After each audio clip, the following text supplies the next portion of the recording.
lot of questions asking how exactly I am preparing to take the TOPIK 2, or the test of proficiency in Korean 2. And so I thought, hey, since my April exam was oh so rudely cancelled, and I'm now preparing to take the November exam, why not actually show you guys how I am making a study plan in order to get a score of 4. 안녕하세요, 안녕하세요, hey you, it's Natalia, and welcome back to the channel that does its best to encourage you to believe in your abilities to learn Korean. So the first thing that I have done in creating my topic study plan is identify which score I am aiming for. So if you're wondering why I appear to be so obsessed with the number 4, it's because the topic has 6 levels that represent varying degrees of Korean proficiency. So topic 1, or topic that tests levels 1 and 2, is meant for beginners, and then topic 2, which is the test that I am registering for, is for intermediate to advanced speakers. So each level just gives whoever's looking at your score an idea of where your Korean proficiency is. Now, in order to score a 4, according to the National Institute for International Education, aka the Ministry of Education, aka the Korean government, I should be able to use various public facilities, socialize, and carry out some degree of ordinary work. I am able to understand easy parts in news broadcasts and newspapers. I am able to understand and use the expressions related to social and abstract subjects relatively correctly and fluently. And last but not least, I am able to understand social and cultural subjects based on the understanding of Korean culture and frequently used idiomatic expressions. Now, if I'm going to be honest, I am not a 4.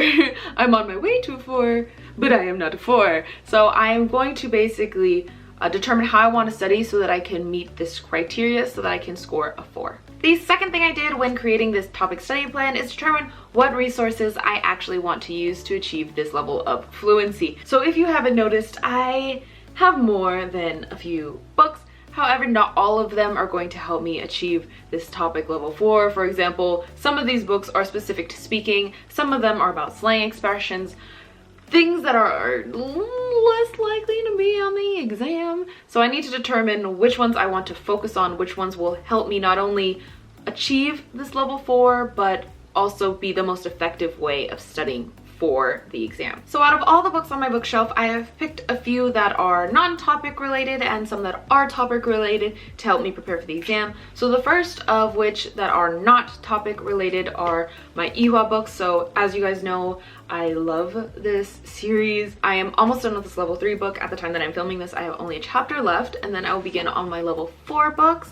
So I'm going to be using these, and then I have one additional main overall Korean learning book that I'll be using, and that is this Seoul National 4A book, or the first half of level 4. These books, although they are not topic related, they are going to be very useful because each level correlates to a topic level. So once I have finished the level 4 book, for example, my Korean is meant to be the equivalent of a topic 4 score. I'll also be using some resources that are more skill specific, the first of which is my lovely Yonsei academic reading book. So this is the intermediate 1 book. I'm halfway through this and I'm really enjoying it.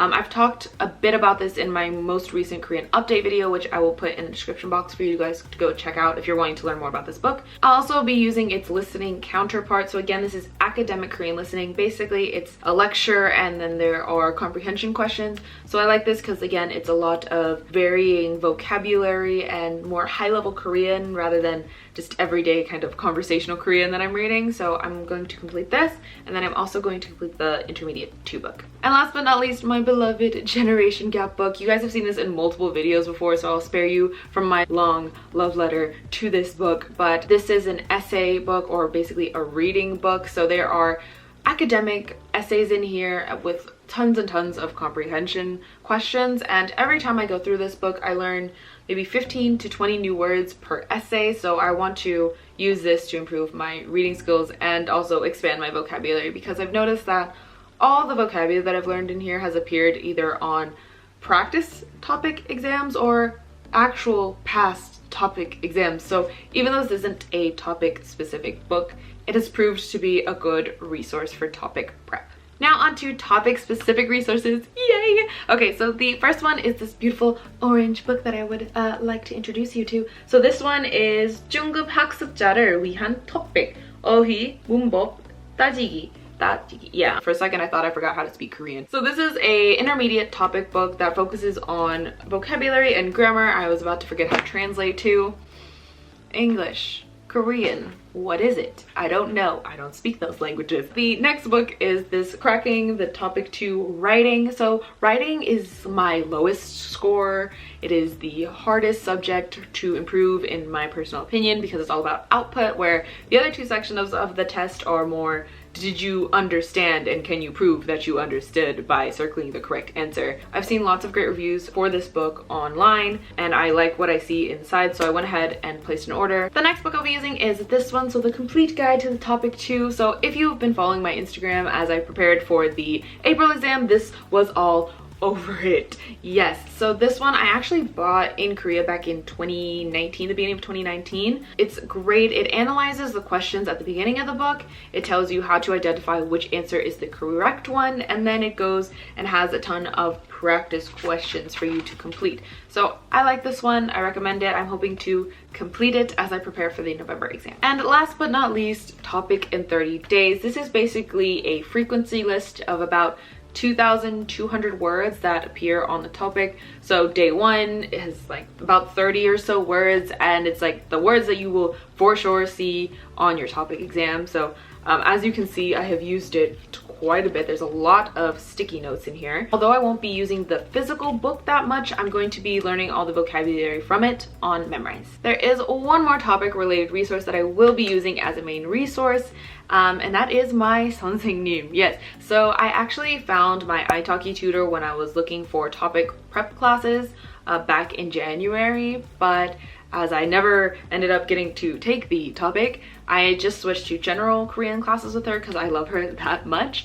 But once the topic gets closer, I will sign up for topic specific or topic prep classes with her again, because I found the fact that she was having me write essays, correcting them, telling me what grammar patterns would be considered higher level, her telling me what vocabulary I should switch to get a higher score. Very, very useful. So after seeing all these books, you might be wondering, okay, but do I actually need to invest in a topic specific book? Knowing Korean is not enough to score well on the topic. The topic is like taking the SAT. Just because you can do math doesn't mean your math SAT score is going to be high. The topic is a test where you need to go in having test-taking strategies. You need to go in knowing what the format of the test is, what the common test questions are. If you go in only knowing Korean, your score is not going to truly reflect your knowledge of Korean and your ability to use the language. Not to mention, you also need to practice the mental stamina to sit and take a test for 3 hours. Yeah, I highly recommend you go look up some topic resources and pick one, at least one that breaks down the questions for you so you're not going in blind. Now that I know what score I'm aiming for and what resources I want to use to actually reach that score, it's time to make a study plan. So the first thing that I do is actually take all my resources back off the shelf and I write down how many units or how many chapters are in each of them. So for example, EWA level 4 has 10 chapters. Cool, write that down. And then I'll go, okay, Seoul National 4A has 9 chapters. Awesome. Topic in 30 days has 30 units that I need to get through. Basically, I take inventory of how many lessons or chapters or units I need to work through during the time that I start my study plan to the date of the test. So I'm starting my study plan on June 28th and my exam date is November 14th. So that's about 20 weeks between me and the exam that I need to fit all this content, all this Korean language goodness in. Does that make sense? So personally, I like to write this out or outline it on a piece of paper and kind of place where I want everything to fit. Now when doing this, you can either start from the exam date and put the last chapter and work your way down to the current date, or you can start with the current date and then fill in your chapters as you go along. So at this point, once you've outlined everything, you can see, okay, 1, am I actually going to be able to finish all the lessons in the books that I want to use? And 2, is it actually realistic? Because I can write chapters for days, but am I actually gonna finish it? That's another question that you need to make sure that you're keeping in mind as you're making your schedule. So for me, when I made it, I found that, okay, I'm not actually going to finish all the lessons that I would like to complete. And I had to ask myself, okay, Natalia, do you either want to, one, learn at a faster pace, aka I need to spend more time studying each week, or two, do I want to use fewer resources so I have more time, or three, am I just okay with not fully completing all these resources by the exam date? And for me personally, I'm okay with not finishing all the resources, and that's because through my personal experience, I know that I can be halfway through chapter or Ihwa level 3 and still get a 4, as I've seen other people do it. And although I am not them and I don't know what else they've done, I've seen enough people do it to where I am comfortable with the fact that I may not complete level 4. As you're filling in all these different lessons and your different resources into your time period, there are two things that you need to account for that I think a lot of people forget. So the first thing is to put in a time or a week where you're not going to study and you're just going to take a practice topic exam. So as I mentioned before, it's a long test and you need to practice actually sitting there and completing everything during the allotted time. The second thing you're going to want to add in is breaks. So if you are making a very intense study schedule, that's great, good for you, but don't forget that there's going to be a time when either you get burnt out or you get bored. So for me, I tend to get bored / burnt out around week 4 / 5 whenever I have an intense study schedule. You need to put in time to be like, okay, like that Sunday on July 30th, I don't know, that I'm not gonna study and I'm just going to eat ice cream in bed while watching a K-drama. Maybe I'll cry a little bit, I don't know. But then the next week I'm gonna get right back on schedule and continue with my study plan. Now you guys have seen not only how I made my topic plan, but what my topic plan is for this November topic. So I've created a playlist here somewhere where I will be sharing not only progress updates to this study schedule and changes that are made to this study schedule, but also what my score is once I take the exam and the score is released and I either cry because I failed or I cry because I got it. I don't know, but anyway, I will see you guys in the next video. So bye guys, bye.